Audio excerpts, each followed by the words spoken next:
Oke lur, selanjutnya ya di sini mengekstrak udah 85%. Sebentar lagi ya kita akan review ya di hari ini juga. Sebenarnya ada kata-kata motivasi untuk kalian juga ya sebelumnya. Di sini apa cuy? Siapapun yang bahagia akan membuat orang lain juga bahagia. Anifrik. Oke, mantap Jaya. Oke ya cuy ya. Tuh ya. Oke, selanjutnya kita akan reviewnya juga. Oke, sebelumnya ini tampilan utamanya seperti ini ya cuy ya. Tuh, dengan widgetnya, terus tuh ada kucing juga. Mungkin karena cuacanya kita ganti ya. Karena juga gue pengen lihat cuaca nantinya di HyperOS 2-nya ini ya. Apa yang menjadi perbedaannya antara, kan ini jadul banget cuy cuaca ini. Tuh, gini-gini aja cuy ya, berawan. Terus kita buka mungkin kali ya Sabi. Oke, udah cukup, kita buka. Tuh, ini udah jadul banget cuy ya, kayak semenjak MIUI berdiri nggak ada perbedaannya ya. Mungkin ada perbedaan tapi memang nggak terlihat juga ya cuy ya. Oke, terus yang pembeda selanjutnya itu di versi Android ya. Kalau misalkan versi Android yang sekarang ini di HyperOS 1 ini di Android 14 ya. Nanti setelah diupdate ya, update keamanannya juga akan naik ya, jadi Februari 2025. Dan versi Androidnya ini jadi Android 15 ya cuy ya. Ini namanya Android 14 ini apa cuy? Gue nggak tahu. Kalau misalkan teman-teman tahu silahkan tulis di kolom komentar ya. Oke, selanjutnya review dulu cuy. Ya, dia di pembaruan sistem seperti biasa ini sama aja. Nggak ada yang menjadi pembeda. Status keamanan. Nah ini kan cari perangkatnya mati. Pembaruan keamanannya seperti gue bilang tadi ya. Ini bulan November tanggal 1 seperti itu. Nanti akan terupdate ya, jadi akan diperbaharui lagi. Terus WiFi nggak ada yang beda juga di sini, sama-sama aja mungkin ya, karena memang tidak disebutkan tadi. Yang lebih ditonjolkan dalam HyperOS itu kestabilan daya tahan baterai dan tentunya di tampilan ya, tema icon lebih interaksi lagi, lebih responsif, lebih irit baterai, dan ketika rendering juga lebih irit ya cuy ya. Oke, selanjutnya ada di layar kunci. Kita lihat di sini tidurnya 15, angkat untuk bangunkan, ketuk 2 kali untuk bangunkan ya. Di HyperOS 1 ini tekan lama untuk ubah jam dan wallpaper, combo diputar, terus jalankan kamera, mode saku. Terus ini ada sidik jari, data wajah, tampilan selalu aktif AOD ya, dan gaya kunci. Oke, dan di sini tadi ada pembaruannya udah terinstall, tinggal di mulai ulang, tapi nanti dulu ya, kita review dulu nih. Terus di notifikasi bilas status seperti ini tampilannya, ada gaya notifikasi, terus jumlah icon notifikasi, tampilan kecepatan, dan ubah operator. Di sini mentoknya icon ini mentoknya 3 cuy ya. Presentasi baterai, sembunyikan touch note ya. Not, item ditampilkan di layar kunci setelah ditarik ke bawah. Layar notifikasi pusat kontrol perangkat.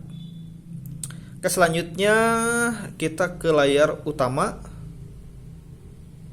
Di sini ada kecepatan animasi, gue pilih yang cepat ya.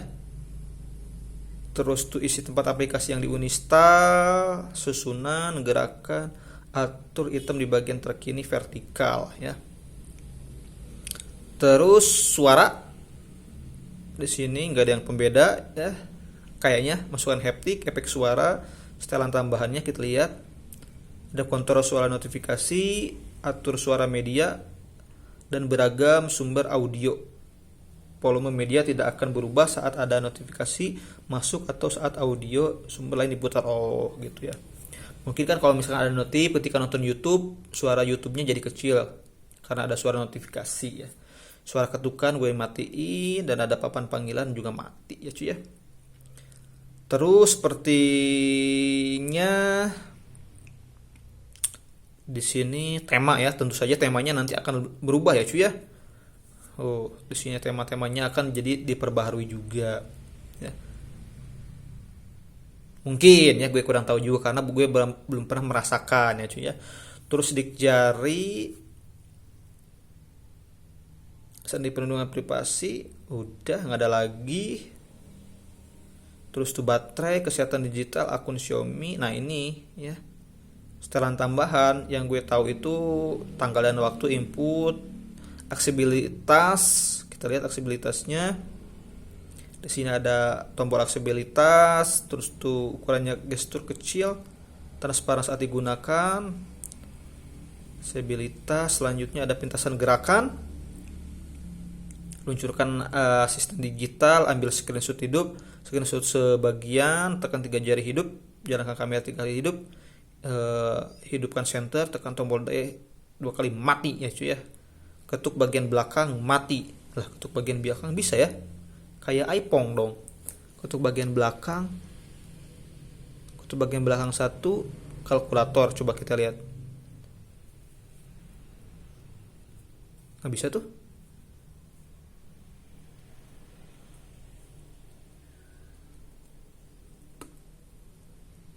Lah,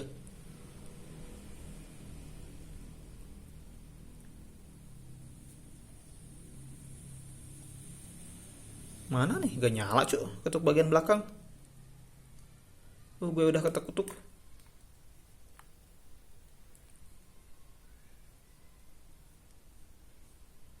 Ketuk 2 kali bagian belakang. Kalkulator udah kan? Harusnya hidup dong.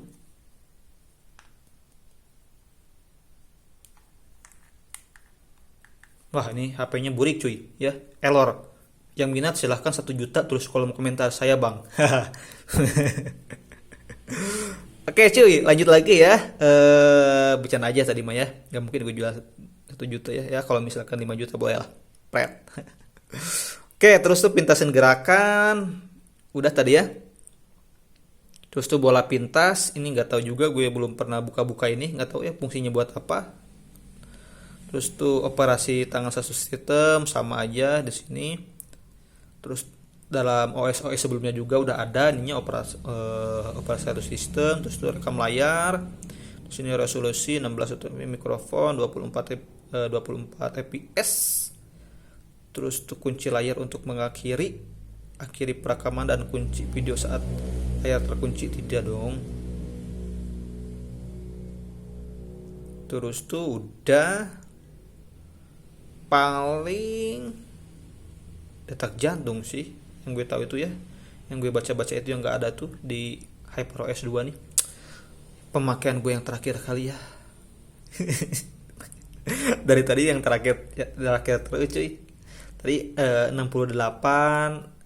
BPM, sekarang berapa cuy detak jantung gue? Anjir, 76 cok.